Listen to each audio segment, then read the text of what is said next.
you're complaining about low blocks, and then someone found an interview you did last season that you said you love playing against low blocks. Like, bro, what is it now? And the more he be getting mouth, that's the problem. If you're a coach that you understand what's going on, the atmosphere. At least you calm down and be like, let me respect myself. But he be talking big talk, and I'm like, and he was saying that he was saying Liverpool fans that they should be grateful that they won 2 Premier Leagues in the last 30 years. 30 years. And I'm like, bro, do you know that that 30 years they carried substantial trophies that go head to head with the Premier League? You are talking as if these people are paupers. Talking to them like Liverpool fans are paupers, like we're just begging to win. Like, do you know what kind of club you're talking about? That's why I'm like, at this point, I think for his mental health and for the mental health of the supporters, they just need to cut ties. Go and get Alonso. Hello and welcome to another weekend match reaction here for the Liverpool versus Bournemouth game, or Bournemouth versus Liverpool. I almost forgot who you people played. That's how, like, when our team forgot who we played as well. Anyway, guys, like, subscribe on both our channels, the Well Actually podcast for Toju's YouTube channel, guys. So like, subscribe. You already know what you know what to do. I don't have to tell you the rest. But let's get right into the game. Mr. Toju, I checked that. I didn't watch the game, so I'm gonna yield this conversation, or pass the conversation over to you, because you are going to help me explain what happened. But I checked my phone. First half, it's not that, like, not even up to first half. I say 2-0. I say Liverpool are playing rough play, but they stay enough time, they'll come back and win. I put my phone down. I brought up again towards the end of the game. That's what I expected. They cannot just be out here letting a toothless Bournemouth, a Bournemouth that lost Semenyo, lost most of their players, lost their defender, lost midfielder. They lost even they lost a lot of. They are just barely. They just let us just survive and be meetable as long as we don't get relegated. I feel like that is Bournemouth's goal right now. They do, as long as we don't get relegated, they cannot beat Mo Salah, Kekes, Ekitike, Anu. So I was like, no, it cannot. And I watched, and I said, okay, let me just check the final score. I said, at worst, 2-2. It's disappointing, and it will keep the unbeaten record that they have been. Some people have been using as a shield. Liverpool, we're unbeaten. Like 6 games or 8 games unbeaten. I said maybe they will use that one to cover the shame. Then I saw 3-2. I said, God of mercy. The next thing I saw was, I saw you post your post on the match analysis on TikTok. And I was like, oh man, this is about to be drama. But let me know, give me your own analysis. You have given us a little, that's why I love some of the content they're giving us now. It's just short, straight to the point. So, guys, if you have, go check the shot out, so that way you get his own, like, because I feel like that was a very passionate analysis, because you just finished watching that game. So everything that's in your head, you were delivering it in there. So you have actually had time to think. You have calmed down a bit. You probably have some positive ways that maybe there's a way you can go going forward. But let me know what your take is about this game. Let me start by saying this. We won our first 5 Premier League matches, right? From August to September. From September 27th to January 24th. We've also won 5 Premier League matches, okay? There's a reason why I called that our 13-match unbeaten streak fraudulent. 13? It's because right now, on the 25th of January, Liverpool has not won a Premier League match this year, in 2026. Okay? When you said you forgot we played against Bournemouth, Liverpool forgot they played against Bournemouth. So, and this is the reason why I've had to lower my shoulder a bit, because I remember saying Arsenal early in the season, they were possession without purpose. That defined what Liverpool did yesterday. Damn. Okay, well, look, second half statistics. 73% possession, 0 big chances created. Think about that. Statistically, that feels impossible. What's the end product? What's happening? And look at, like, apparently there are these statistics that can show who runs more in a match. Bournemouth ran more sprints. They completed more sprints. Damn. Covered more distance. Like, you are the one chasing the game, and they're sprinting more than you. It's like Liverpool every match now, they're the ones who walk more. Percentage of walking. And it's not like you're winning every match, so you're fighting, and you're still walking more. Yeah, It's like that's no peak. urgency, nothing. And then I watched the compilation. Like, I think Alan Shearer did some analysis on the finishing, or not even the finishing, the decision making of the forwards yesterday, and it was atrocious. Damn. It's like every time they get in front of goal, something just switches off, and they make the worst possible decision. Seeing the misses, man. The misses were comical, bro. They were comical. And there was this part, like, because like I said, the first 5 matches of the season, I think not even just Prem, like I think maybe like there might have been a Champions League or even a League Cup or something, where everything was happening in the final minutes, like or like extra time, whatever. Yeah. And now that has come back to bite us. It's like against Crystal Palace, a 97th minute goal. Against Fulham, 97th minute goal. Against Chelsea, 96th minute goal. Against Leeds, a 96th minute goal. Against Bournemouth, in 95th minute. No reverse card. Bruh. The reverse card. Because before, you guys were the one, beginning of the, like, you were the one scoring the 9 minutes goal that people were like, this is not sustainable. This is not sustainable. You're like, nah, stop of champions. It felt like juju at the time, right? It felt magical. Yeah. And even if you regress to the mean, it just means you won't get those winners. Now it's gone beyond regression. It swung all the way to the other side. Now they're scoring against us. And it's like, how are we the ones with the winner's mentality crumbling at the end? It's just like, man, it is. I don't even know what to attribute it to, but you can't say. You know, I have one thing I can attribute it to. All right. And it's team building. Okay. Getting Ekitike and Isak. Yeah. That was more like, it's like putting an elevator in a mansion. Like, oh, it's nice to have, but stairs work just fine. Yeah. Not getting a center back, not getting a replacement winger for Diaz. That's like not having a front door. Yeah. It's like eventually your stuff is going to get taken. Yeah. Like, no matter, like, at some point and it turns out both of our targets, the winger and the center back, were taken by Manchester City. Yeah.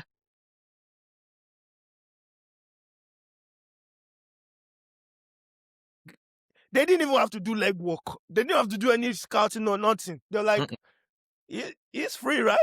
We can take him. And that's, and this is not the first, like, it's basically like, who does Liverpool want? Okay, we're going, because they did it with Marmoush. Yeah. It's like, who do they want? Okay, not only are we signing they wanted to take words off you guys too. Yes, no, but he just said no. I'm not. I don't do. I've already given them my, like, and I can understand not getting Gehi, because when you look at, he would have been the 3rd highest player on the team, coming in like that, and that's not how FSG does things. Oliver Glasner, Liverpool, the god of Liverpool will judge you, and now he doesn't even want the stupid job. Just imagine. He doesn't want to stay there after all that shakara. And they say, Glasner, when they tell you about your village people, he himself is the embodiment of the village people. If you sell him, I will walk. Hey, what?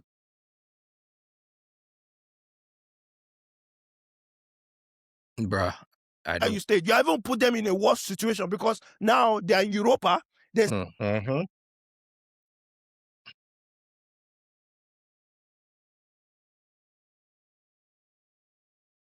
Then you will have actually probably be looking for people, or be developing somebody that will replace him.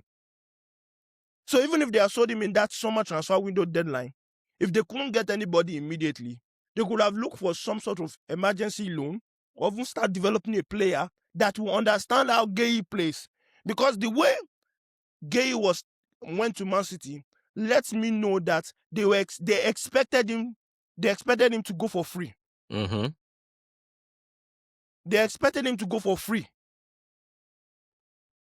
So it just shows lack of preparation across the board for every one of them. And then it's you people that went to go cholesterol bullet because they just what they wanted to stand firm on. Man City said, "I'll give you the money." Run me the player real quick. But see, Liverpool they were willing to pay the transfer fee if it was going to be down to 20, but to pay him 300 a week. Yeah, that's because look at this is what happens to anyone who goes to Man City. Like they'll be like, oh, we got a bargain on all these transfers. Yes, you get on the transfer, you get the bargain because you're the one that is willing to pay Haaland 500k a week. Obviously, everyone else could have paid Dortmund more. Yeah. But who is giving, except Manchester United? And we've seen how they are, again, I cannot talk about them right now. But like, see the person that's retiring, Casemiro. He's their highest paid player right now. Yeah. Damn. That's the person that's about to retire. That's your highest paid player. Think about that in terms of team building. Well, yeah, when you consider anyone that's out of favor from Manchester City, the only team realistically they can go to is either Chelsea or Arsenal because of their fee structure. And look at what Sterling. Look at what's happening with Sterling. Yeah, he can't end up anywhere now because of his high salary. That's usually what happens. Nobody's gonna pay him, and that man using that money to go and build academy. Hey, I mean, it's smart of him though. Yeah, he's like, I'm not taking less. Because of money. What? I signed that contract. Money. I know, right? Y'all gonna pay me my money. Whether you need my services or not, that's not my business. As long as the check clears. It clears, but why they collect the 300 steady? I think it's 350 safe. It's crazy, bro. But yeah, the team building with Liverpool. Once we knew that once a single center back went down between Van Dijk and Konate, we were going to end up with Gomez. And imagine your backup being the injury-prone one. Because look at what happened in this match. He's not even playing. What is he getting injured off of? That's the thing. It's like he would be a perfect player for like German league or something, where everyone has time on the ball. And Luis Diaz is showing us that. But him, it's just like, and then when he got injured, he was off the field. They didn't get the ball. They didn't get the ball out of play so that a defender could come in. And then that's how they conceded. But even look at who came in for us at centre back, Endo. Again, a player we got from the German league who was bossing over there. He gets here and can barely get minutes. Then don't get me started with the German league. This thing. Only very few players have come from the German league and actually survived the Premier League intensity. Ekitike is doing well. He's doing well. He's like an exception. Yeah, Wirtz is coming online. He's coming. He's now becoming the person that we expected him to be. Look at, but you know what that does is it makes it. Van Dijk is playing every minute of every match other than like EFL. But even EFL, we're out of it. Like we're out of EFL. So every match we have, Van Dijk has to play every single minute.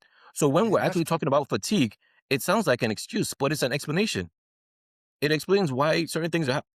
It's why Szoboszlai and Gravenberch are playing every single minute. Yeah, that also. You better not get injured. This is the only shining light in the Liverpool team. He's the only shining light. But then it's like, we have midfielders. You are just refusing to use the rest of them. Even he has wingers. He just does not want to use the wingers that he has. Because every time you post anything about Liverpool, I keep, where's Chiesa? Is he on holiday? Is he injured? Somebody help me ask Arne Slot, because maybe this Italian has already stolen your daughter's hand in marriage or something. Something may happen, because you cannot tell me that this guy, Gakpo, starts ahead of Chiesa. Nothing where you feel tell me, because Gakpo is the most... Rio. See, it got to the point that when they were playing against Gakpo, they stopped guarding the line for a wing. Think about that. He ain't going there. He's coming back. Imagine them double teaming you on the inside and you still cut in.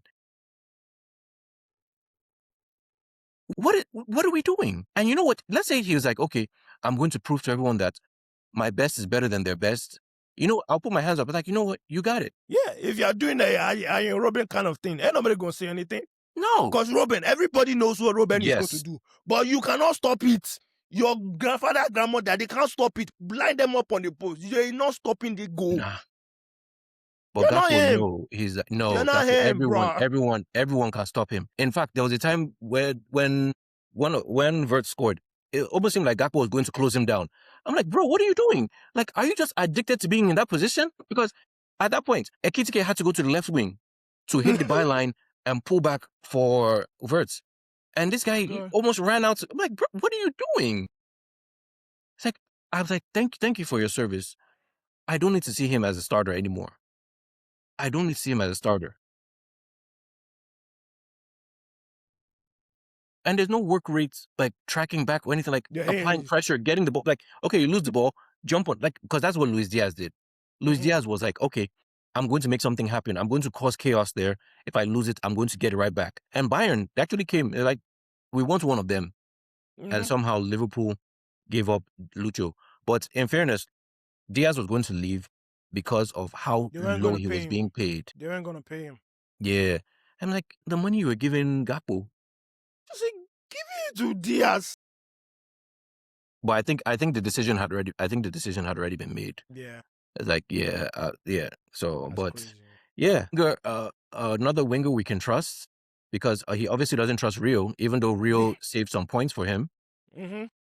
A center back he can trust. That's why we got rid of Kwanzaa.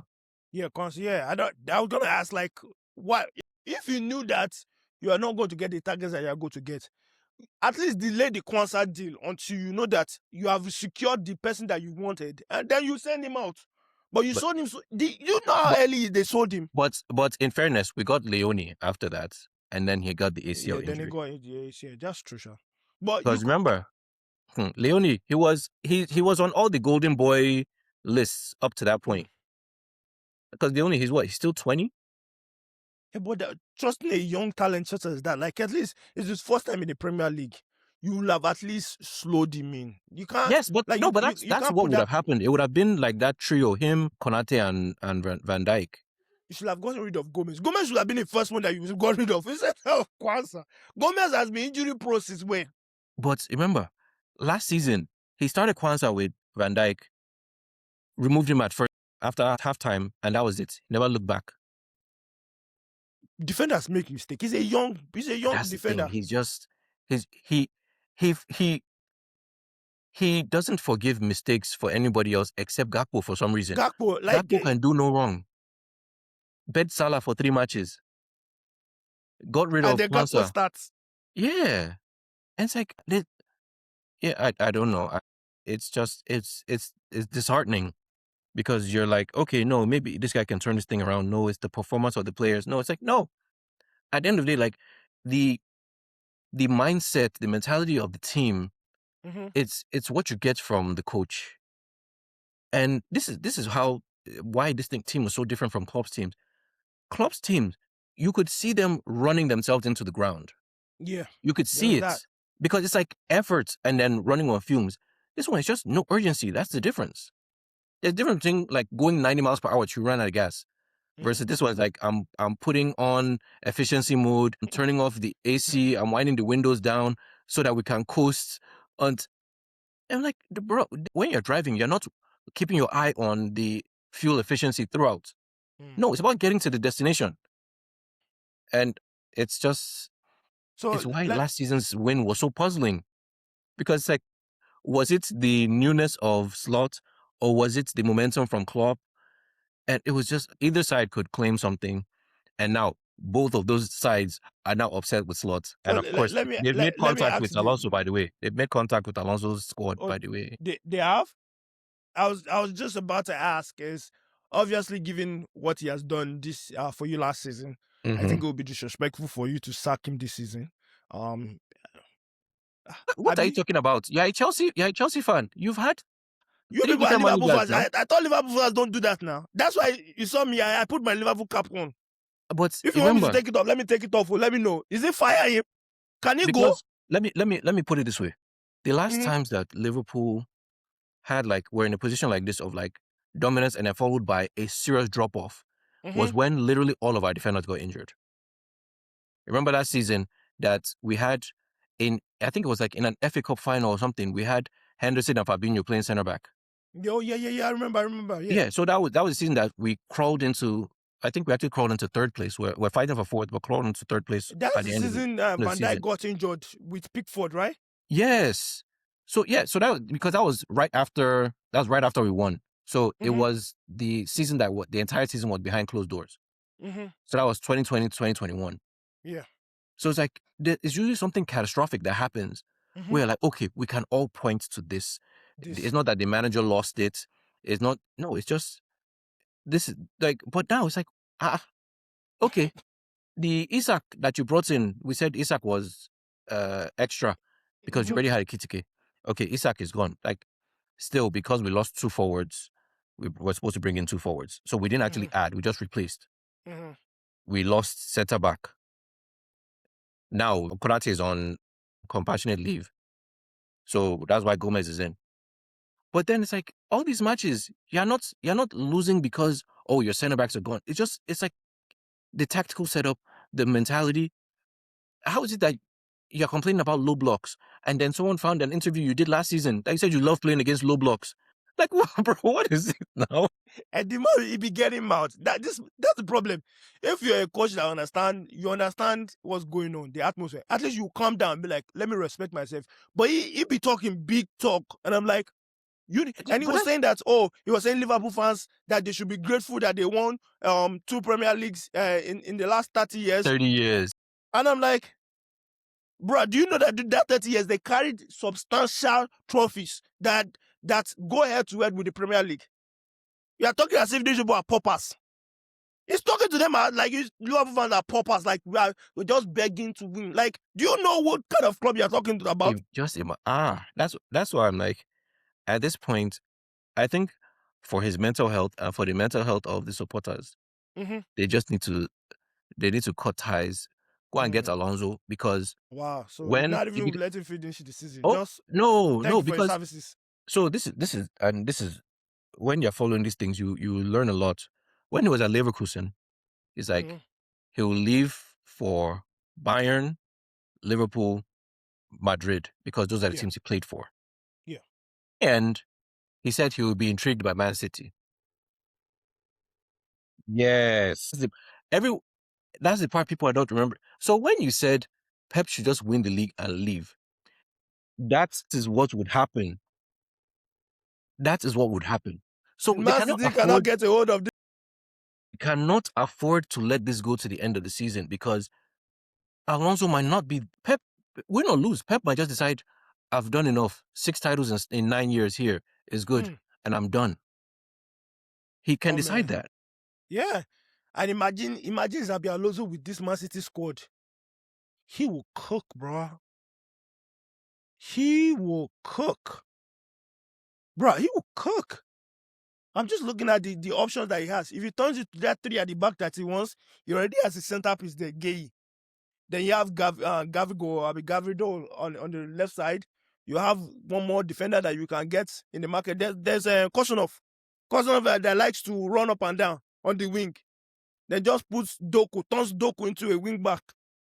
Oh, Doku and Mamouche.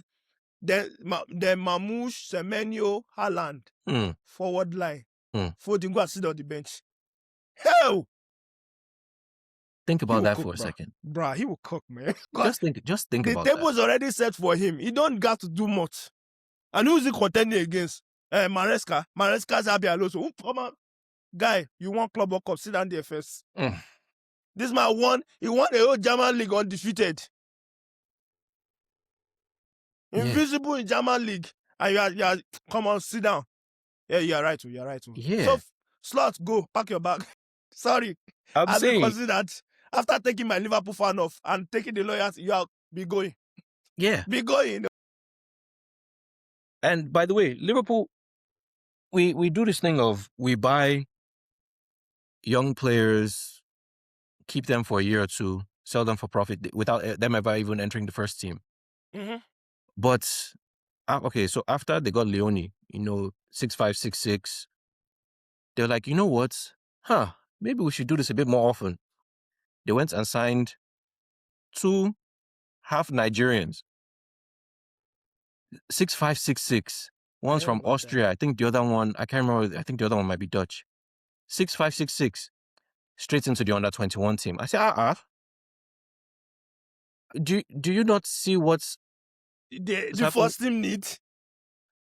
Do you not see what's going on with the first team? you are buying to enrich the under-21. What's the name of the under-21 trophy? Does anyone count that as major honors? What exactly are we doing? My God, man. But yeah, when you combine those 3, I think it's really more of a negotiation tactic with Konate. That this money that you're looking for, you're not going to fit. That's 300, that 400. Nobody's coming, to be honest, because Real Madrid You're already not said they're getting not that. coming. So even if it's 200, in fairness, I think Konate is on like 40K right now.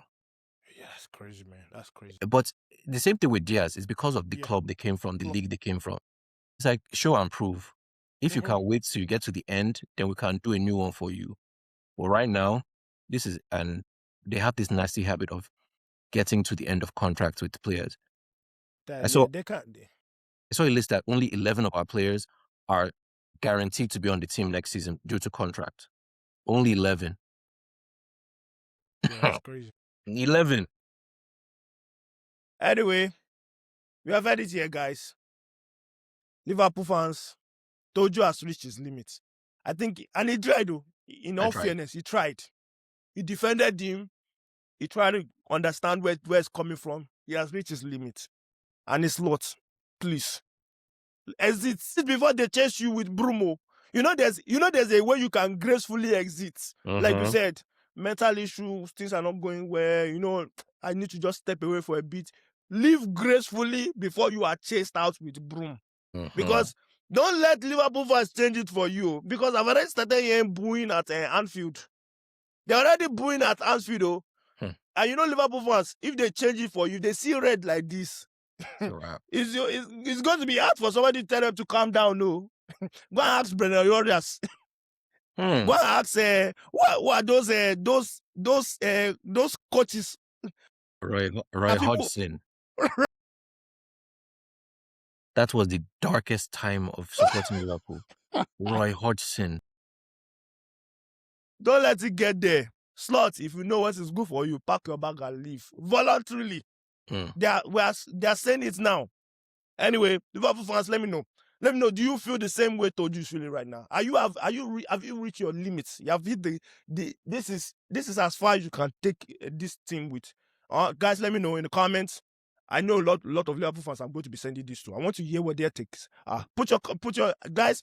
I love your participation in the comments. Please keep the comments going.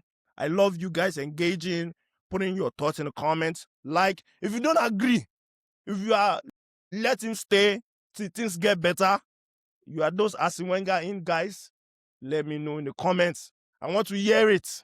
I just remembered something. What? At one point, Liverpool wanted to sign Amorim. God save you people. You are complaining. They say, look at pot cutting something black. Calling kettle black. Thank you, Jare. If dark days, you will have been languishing in 12th and 15th by now. If Amorim came. At least, Slot try. You'll be languishing in 15th and 16th by now if it was Amorim. So let's just thank God it's not Amorim. Guys, like, subscribe. You know what to do, guys. Thank you guys for hanging out with us. And see you guys later.